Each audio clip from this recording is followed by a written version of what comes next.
Hello and welcome to the Majlis, Radio for Europe, Radio Liberties Current Affairs podcast focusing on Central Asia. I'm Mohammed Tahir, the host of the Majlis podcast and Radio for Europe, Radio Liberties media manager here in Washington, D.C. The world is marking 16 days of activism against gender-based violence. The activities started on November 25th and will end on December 10th. This is a UN-led annual campaign to end a gender-based violence by 2030. In this context, various activities have been taking place in our broadcast region in Central Asia. So on today's show, we plan to discuss about some of those activities as well as the ongoing challenges to achieve the desired outcome. To discuss them, I'm joined by Khalida Ajiguluba, the Director of the Research Center for Human Rights, Inclusion and Civil Society, and an Associate Professor at the Eurasian Technology University. Khalida is joining us from Kazakhstan.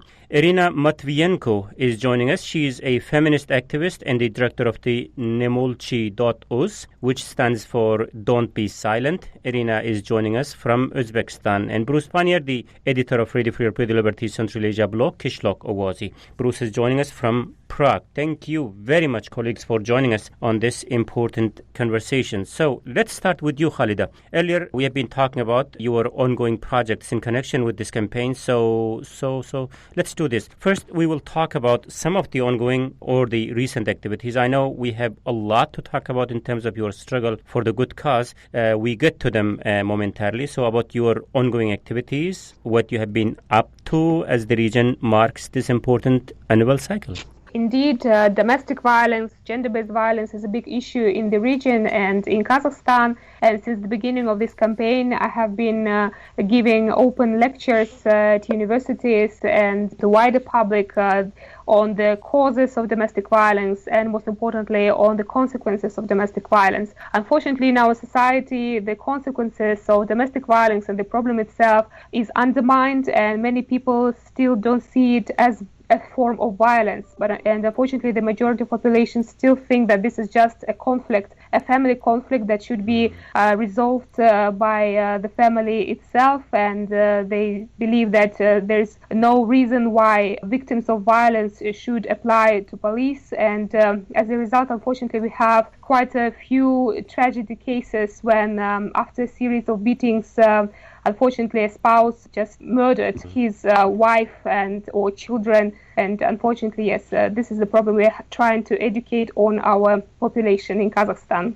Wow. Thank you, Khalida. So as I was saying, you have had a long fight that includes your efforts to get the law passed in parliament, which would empower women and ban the type of violence you were talking about. So with your initial success, the effort ended up with a disappointing outcome. So we will get to them in details shortly. So let me bring in Irina. So what's happening in Uzbekistan with regards to this campaign? We heard a lot about your heroic work out there. Tell us about some of your own ongoing projects, especially with regards to this day and what's happening in general in Uzbekistan about this day. On November 25, we launched a campaign to encourage activists in the regions, together with UN Women and the Nemulchi Central Asia. Right. Because Nemulchi has departments in every country of Central Asia. So we decided to name one activist in every country every day. And these activists are civil activists. They are not belongs to NGO or to government, and they support the fight for women's rights, gender equality, and so on. That's our activity for this period. Is there anything else has been happening outside of your own organization in Uzbekistan to mark this day or to create awareness about this situation in the country? What's the kind of general picture about this issue in the country as the region marks this important day?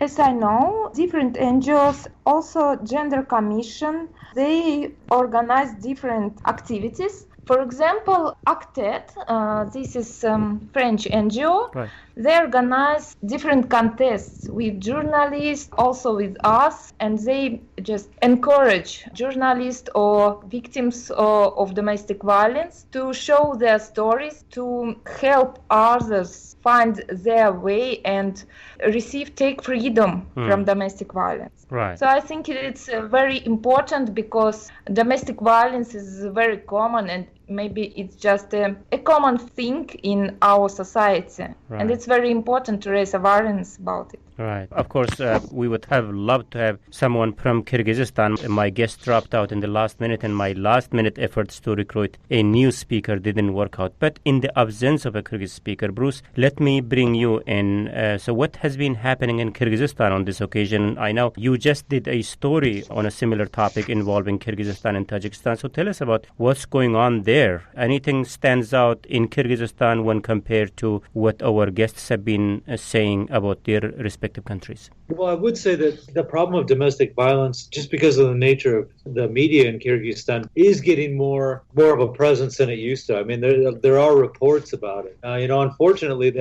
I don't see very many that have like a good end, but certainly it's being marked. Like, the Bishkek Feminist Organization, for instance, is marking this from, I think, starting tomorrow until December 10th. They have an exhibition in Bishkek that they're inviting people to come and see. So, this is an example of one group that's trying to do something. There have been events around it, but, it was unfortunate that right before this happened, there was a trial at the Supreme Court. This young woman named Gulnara Pasanova. Last year, her husband had beaten her habitually for a while. He was older than her by 15 or 16 years, and he had apparently he drank. These would be stories that are familiar all over Central Asia, unfortunately. But he drank, and he was gonna hit her, and he had a knife, she said, and so to self-defense, she hit him on the head with a metal bar that was there in the place, and he ended up dying. And so the husband's family pressed the court to file charges against her, even though all the neighbors said they were willing to testify that this was, she was habitually abused and beaten by her husband, and the court refused to admit a lot of evidence to this trial, and in the end they convicted her and sentenced her to 10 years in jail, and on appeal it was reduced, but again her husband's family appealed the verdict and wanted her to get the full punishment, for killing this guy. At least the Supreme Court upheld the verdict that lowered the sentence from 10 years to 6 years. And then, of course, we all remember the case several months ago about the woman in the south of Kyrgyzstan that her husband was filming while he hung tires from her and had her standing outside and was dumping water on her and slapping her and stuff. And this was, as we heard, this was one of those cases where the authorities said it's a family problem and why don't you just work it out? And she dropped the complaint, unfortunately, because there's not really much support, not enough for a lot of women in Central Asia. I think earlier we also had another case. Her name was Burultai, I guess, right? Yeah, right. She was killed. Right. in police custody. Alakachu, the bride kidnapping. Right. No, it's horrific. Thank you very much, Bruce, for bringing up all these examples. So let's also talk about some of the examples from the other countries. When you say, Khalida, for instance, when you say domestic violence or gender-based violence, what are we really talking about? Can you give us some of the concrete examples, how we should imagine that, how we should picture that?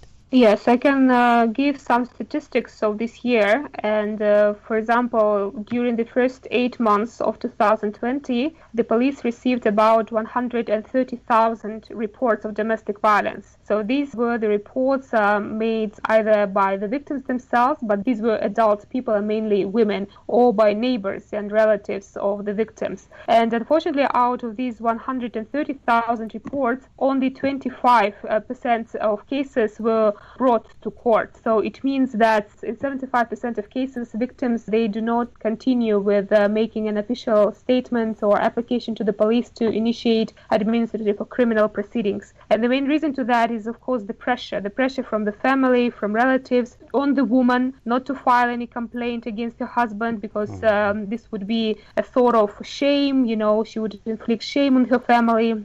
And we see that this is one of the main reasons why for many years husbands, usually men, the spouses, male spouses, they just continue torturing their wives until unfortunately they may one day kill them. And also what I want to mention is that we currently have an updated statistics on the increase in domestic violence cases during the pandemic period, the current quarantine period. And according to the Ministry of Internal Affairs, during the pandemic, the level of domestic violence increased by 41.7% compared to the same period in 2019. So we believe that this is quite a serious issue, and that's why we need to continue and step up our efforts in combating domestic violence in our country. Right.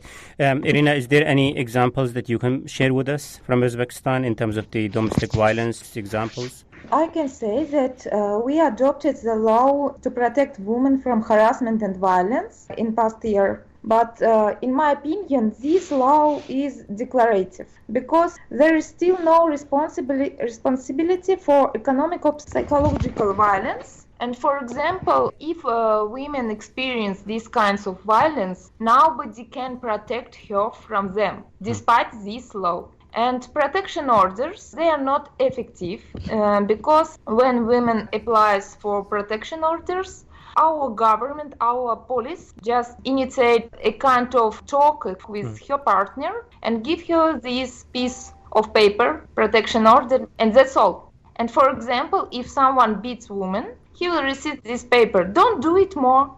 That's all. So I think we must to promote or to give special punishment for harassers or abusers. Right. But I know that our government sometimes tries to change this, but I not see these ways are effective. Yeah, and because of our technical capacity, we could not have people from all the countries, and certainly things are not really optimistic in Tajikistan and in Turkmenistan. Is there anything, Bruce, you would like to share about these two countries before I move on? There are, there's like Gulrukhsar in Tajikistan, and we've spoken with people from them before, and they're trying to do what they can in Tajikistan, also at least in the Hojand region. The problems that we've heard described are pretty much it's similar all the way across. Like I said, at least in Kyrgyzstan and to some extent in Kazakhstan, and thanks to Arena, also now more in Uzbekistan, some of these things are getting some attention. Right. But in Tajikistan, it really doesn't make the news very much. They had one case that was kind of highlighted recently. It was a little bit of a tangent, but there was sexual harassment in the workplace, and it was a young woman who's a fashion designer named Parveen Jahangiri. Right. And she filed a case against her employer and saying that she was sexually harassed by him and generally harassed by him. And it ended up that she was the one that ended up as the defendant. And was forced to pay a fine, and a newspaper that printed an interview with her was also fined for doing that. So it's absurd, but it kind of shows that unfortunately it's a real uphill battle, and justice is not equal in these countries. That's one of the problems. Yeah. When you're a woman and you go before the court, you don't get the same kind of consideration that men do. It's clear, right. Especially in domestic violence. That brings us to the campaign and what kind of impact we are really having. As you guys were talking about, these campaigns have been taking place for many years in the region. So what kind of changes are they making? What kind of differences are these campaigns making? Are you satisfied from the outcome? If not, what kind of challenges are you facing? What kind of fight backs are you facing? What can be really done about this situation? Let's continue the conversation talking about these and many other questions very shortly.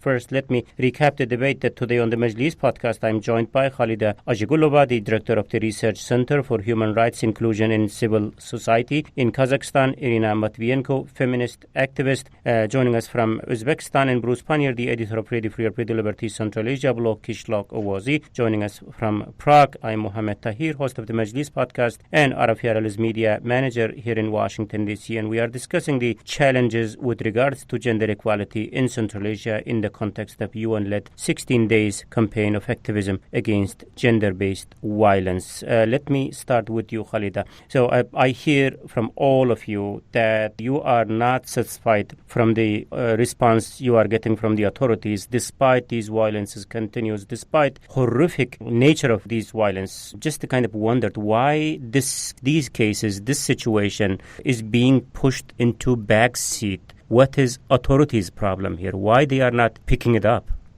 You're absolutely right that we don't really see sufficient support from our authorities in combating violence in Kazakhstan.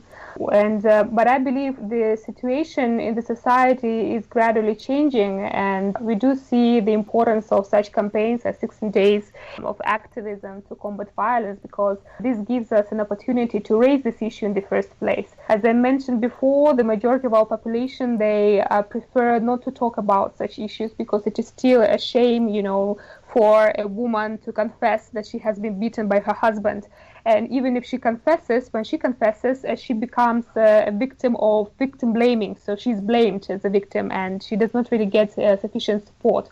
On the other hand, in Kazakhstan, we do have a law, a 2009 law on prevention of domestic violence. And Kazakhstan was the first country in the region and among the CIS states to adopt such a law in 2009. And over the past 10 years, we realized that the law does not really help much. Doesn't contain sufficient measures to prevent violence in the first place, and also it allows for quite bad punishment. That's the thing, right? That's the thing, right? I mean, there needs to be a kind of real commitment by the authorities to implement the law which exists. I mean, I'm just trying to understand what is preventing authorities taking up these.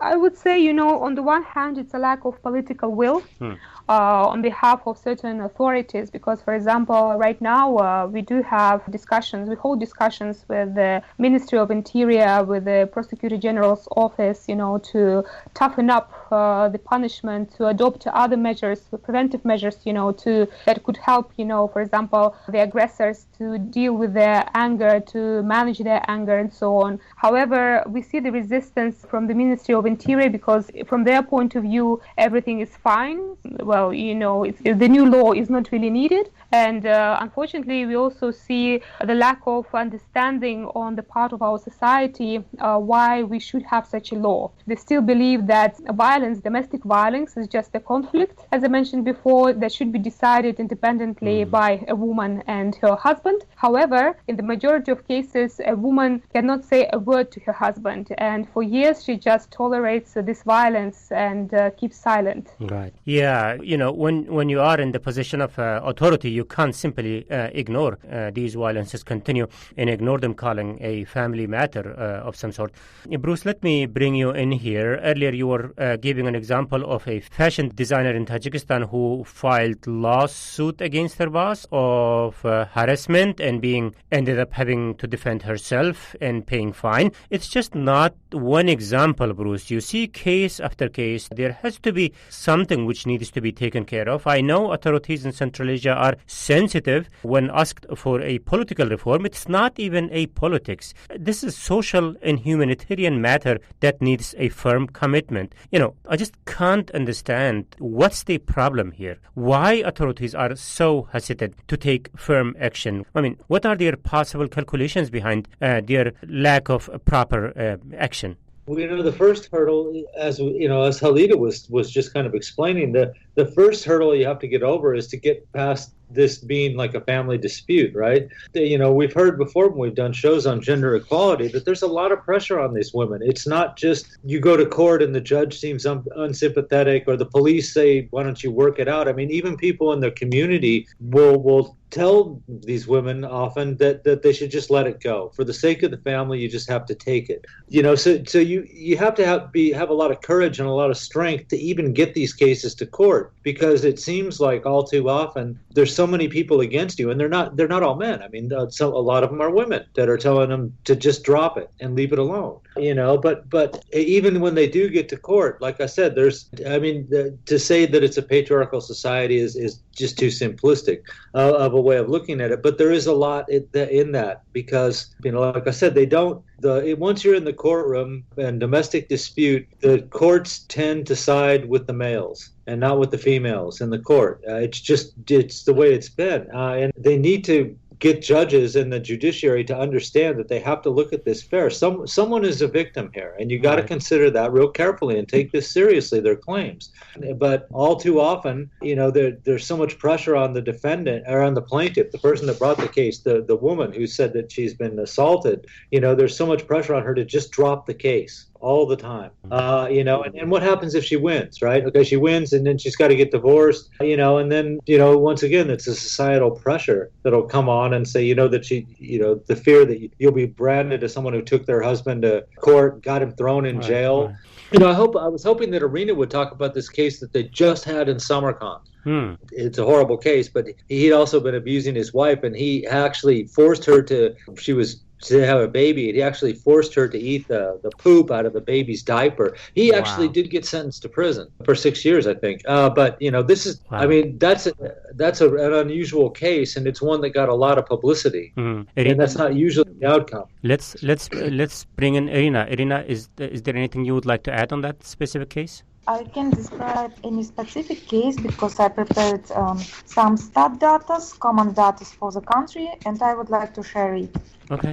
Is it possible? Yeah, go ahead. Our government pretends to fight domestic violence, but it seems to me that it's just declarative, as I said. For example, they said they want to fight against abusers. And at the same time, our country has a very complicated divorce procedure. People can't divorce for years, and women are forced to live with abusers. Or, for example, we hear that it's necessary to involve women in public and political life. But in reality, we see that there is only one woman in our government among 40 people. Only 11% of landowners are women, and less than 20% of all entrepreneurs are women. It seems to be taught with deeds. From the stands, they tell us one thing, but they do another things in reality.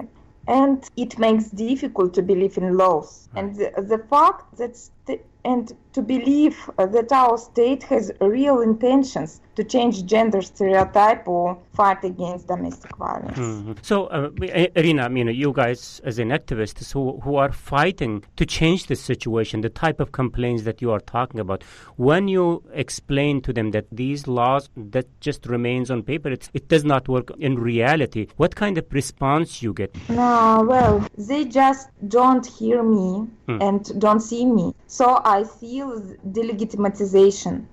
They start to ignore me. I tell about our government because at first they were very friendly, but because I see that we must do a lot to improve our laws, I write about it, I speak about it, and I criticize our laws. And they decided to ignore me. This is my problem, and it's very difficult because I write something and I don't see any response. We are in touch with our police department because, yes, I see they try to change something, but the system doesn't work. And they can't change all the system. They just can change only just part of their job.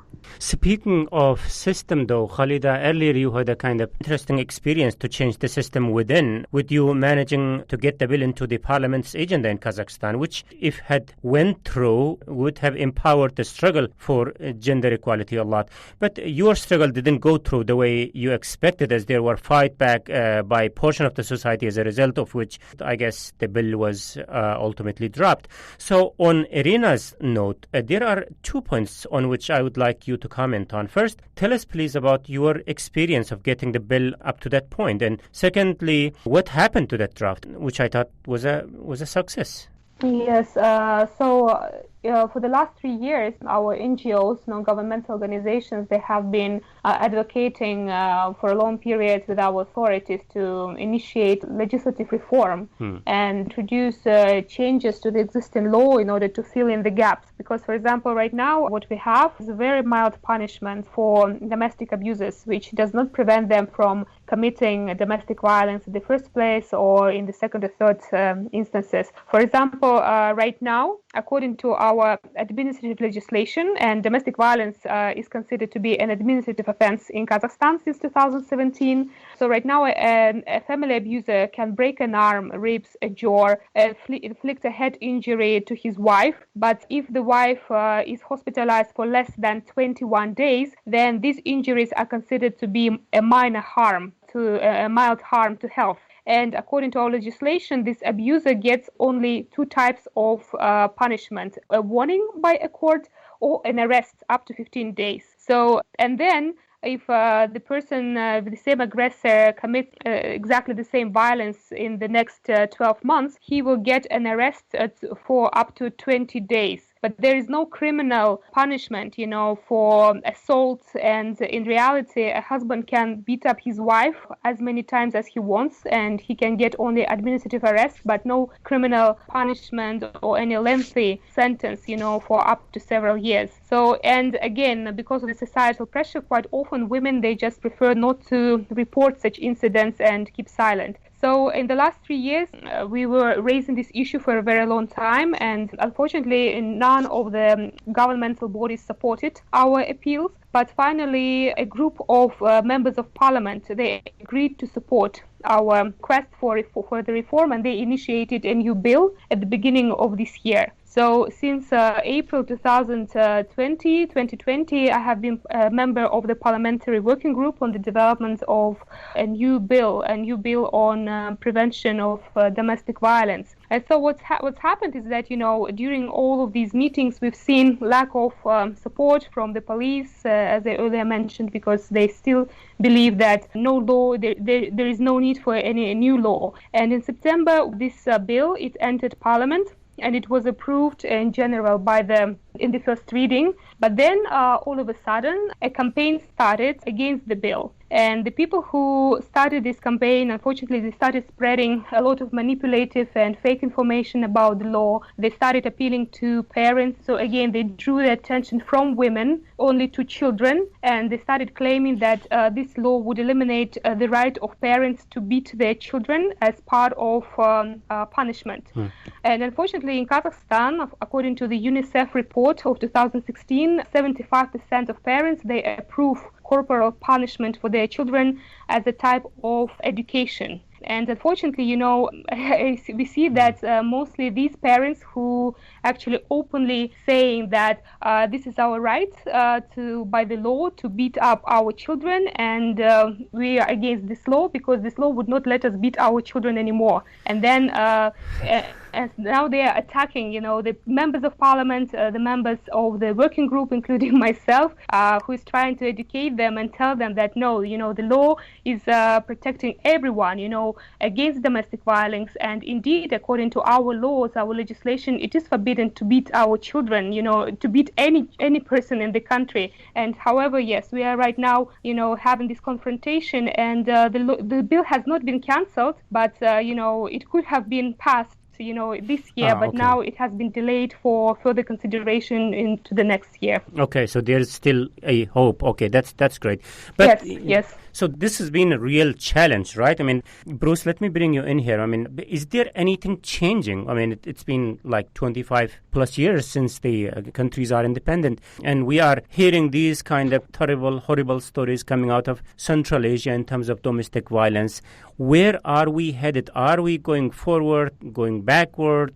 Is there anything changing? If changing, in which direction it is changing? Well, that's hard to say. I mean, on the one hand, you'd have to say the fact that it's getting more the problem is getting more publicity is something that's positive, because that's, everyone's got to accept that this is a problem before you can try to cure it. And there certainly has to be a different understanding about that, but on the other hand, a lot of these countries are becoming more conservative because the people are becoming more religious, and that tends to work against women's rights a lot of times. Especially, we've been talking about the court system, but certainly, the local clerics, the religious figures, are also some of the people who don't, they're against divorce, period, and they consider that these kind of things are family problems, and they can't. It's for whatever. In their eyes, it's part of the culture. It's part of their interpretation of the religion or something. But so you get kind of both. I mean, there are feminist movements that are coming up, and they're raising this problem. It's getting more attention than it used to. Every now and then there's some breakthroughs, but it's kind of being pulled back by the more conservative elements in the society who look at what the women are fighting for, and the feminist movements are a great example. A lot of the male dominated organizations see this as if not a threat, something that they certainly don't want anyway, right? And they equate that with contemporary society.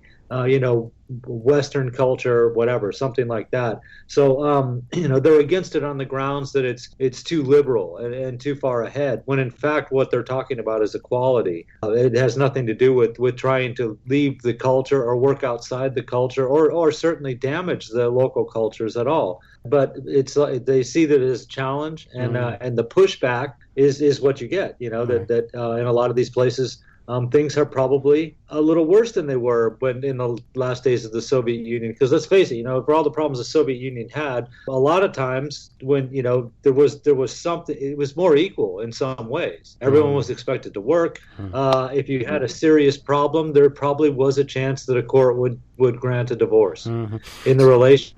Yeah. Let me also take Khalida and Irina, you guys' opinion about this in terms of the changes. I mean, it's a tough battle that you are engaged in. So 2 questions there. First is how do you see your own impact in the society in terms of the changes that you are trying to see happen? Is it changing? If changing, in what direction? And also the second thing is, as I said, it's a tough battle. So what really keeps you motivated to keep this fight? Let's start with you, Khalida, then Irina. I'm really motivated by the fact that I will continue living in this region, in this country. And of course, I see that there are a lot of challenges. And that's why, as a researcher, as a scientist, 2 years ago, I started a human rights education project for children. I see that, unfortunately, it's very difficult to change the mindset, the mentality of adults in our country. And that's why I now more work with children and with teachers. And I work directly with the Minister of Education, trying to convince them to introduce mandatory human rights classes for school children starting from the primary school. Because unfortunately, in our education, there is very, very scarce legal education, human rights education offered to school children. And they don't learn anything about their rights. They don't learn anything about gender equality and also mechanisms how to protect their rights in case of violence and so on. Are they listening to? Yes. Are they listening to your proposals? I mean, to include... at the beginning, they didn't really listen much because, it's still a sensitive issue to talk about human rights in our country and human rights education. But whenever I talked about human rights, they always became very, skeptical, or I would say they saw this idea as a threat, But eventually they understood, through this regular dialogue, they understood that only the knowledge of human rights would help children to protect themselves from violence. Because this knowledge, such skills, they would enable children to identify whenever they may become a victim, of violence, and children would not be afraid to report such incidents to the police, to their teachers, and luckily over 1 year we made much progress in this area. And for example, I developed a human rights education program based on the street law, U.S. educational program, and we managed to introduce it into the governmental program for 2020-2023 as a form of extracurricular education for children. And this program was adopted by the Prime Minister of Kazakhstan, so at a very high level, and now all education departments and local municipalities, they have to introduce this type of education in their schools. But it's still, not mandatory. It's still like a form of extracurricular activities, but at least, it gives us a way to continue our classes and teach children how to protect themselves from violence through this discussion on human rights, gender equality, and so on. Right. Okay. Irina, how do you see, let me put it in this way, so when you look back into the impact of your own activism as part of the Nemolchi and some other NGOs who are also involved in the similar activities, how do you see your impact, and how do you see the changes that have been taking place in Uzbekistan on this topic? I think that my project changed stereotypes. For example, 3 years ago, when I started Nemolchi.uz, I started to write about victim blaming, and nobody accepted it. I was emotionally burned out to explain what is victim blaming, why it's bad thing, etc. But now I see that many people support me and write about this and consider that victim blaming is unacceptable. I started my project in July 2017. And after half an year, in January 2018, our president started to talk about domestic violence. I don't know if it was because I started my project before, but for me, it was a sign that I do important work. And it motivated me to work, to write about this problem. I'm motivated by the desire to improve the lives of people around me. And I think that everyone has the right to live without violence, because life without violence is norm. Right, yeah. Finally, it's not a lot of change, but something, which is great. Bruce, let me bring you in here. So what really can be done to kind of accelerate the type of change that we have been talking about with Khalid and Irina? Well, kind of like we heard it, you have to have a mind, a reset of the way you're looking at this. How to achieve that, really? Well, certainly the media and other areas. I mean, it has to be really clear about how much women contribute to the society and how much they could contribute to the society. And the fact that we're in countries, the greater the equality, the better off the whole country is. You can't separate half the population and give them one set of rights and the other set doesn't have access to those kind of rights.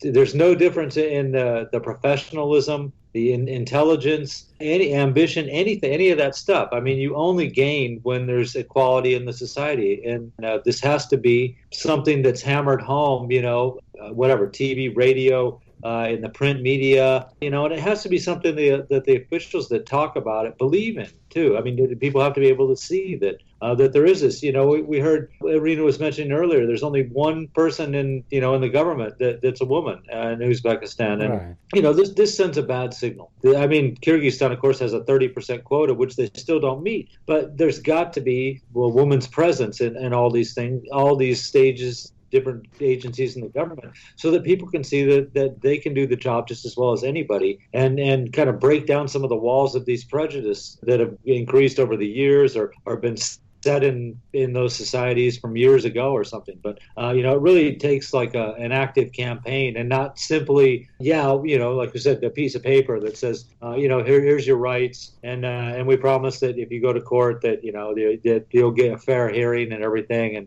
that doesn't mean anything. There has to be like real examples that this is working, and I think once they let that happen, they'll see the benefits of it very quickly.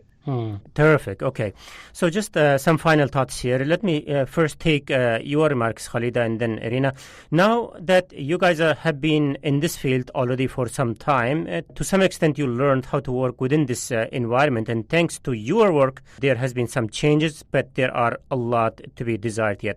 So going forward, what are some of the areas you will be more focused on, and also what are some of the specific projects that you have in mind which will make sure the changes that have already taken place permanent and add new columns into the list? Also, is there anything you are planning to do differently?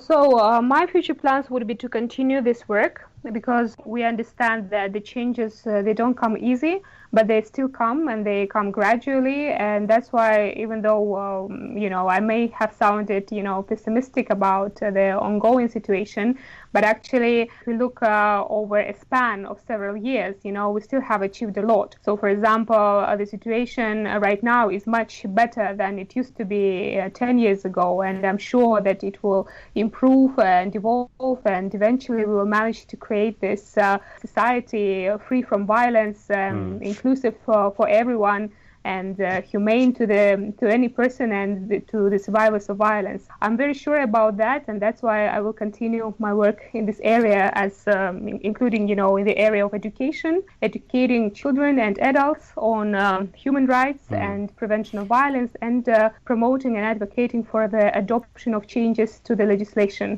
Is there any specific project that you could talk about, and also is there anyone who can help you?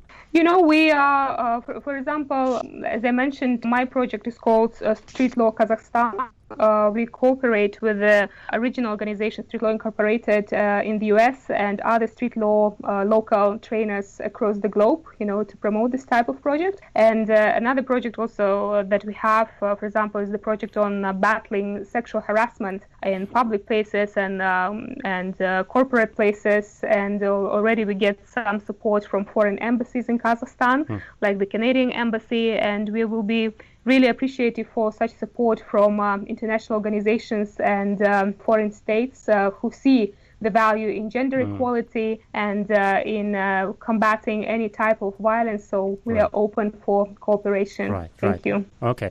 Irina, your turn. So what are you planning going forward in terms of the things that you would like to see achieved in Uzbekistan? I would be really happy if you can speak in concrete terms. And also, is there anyone in the world who can help you to achieve those objectives? In concrete terms, what are the things that would help you to achieve those things? I think that international institutes, for example, UN or EU, they must give more financial support to activists, not to our Gonga, because this is other problem of Uzbekistan, that a lot of NGO really are state-based NGO.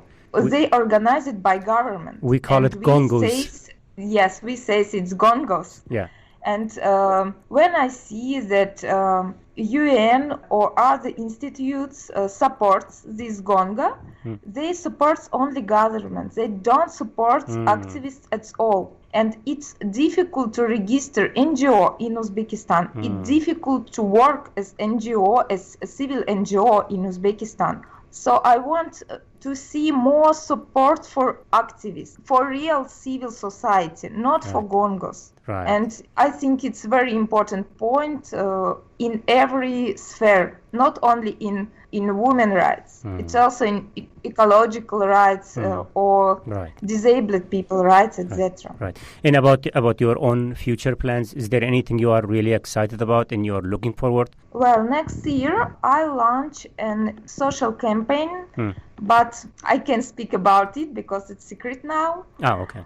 Okay, but I plan to talk about our problems, and because we need working clothes. It's necessary to create a system to protect women from violence and harassment and change divorce laws and ensure that we have real gender equality, not in words, not in paper, but in reality. Right. Okay, final words, Bruce, if you would like to add anything. Otherwise, I'm going to conclude the discussion here. Just to express my admiration for both Halida and Irina for their work. Yeah. It's fantastic. It's really important work, and I wish you both all the luck possible in the future. Yeah, and I second Bruce. Thank you.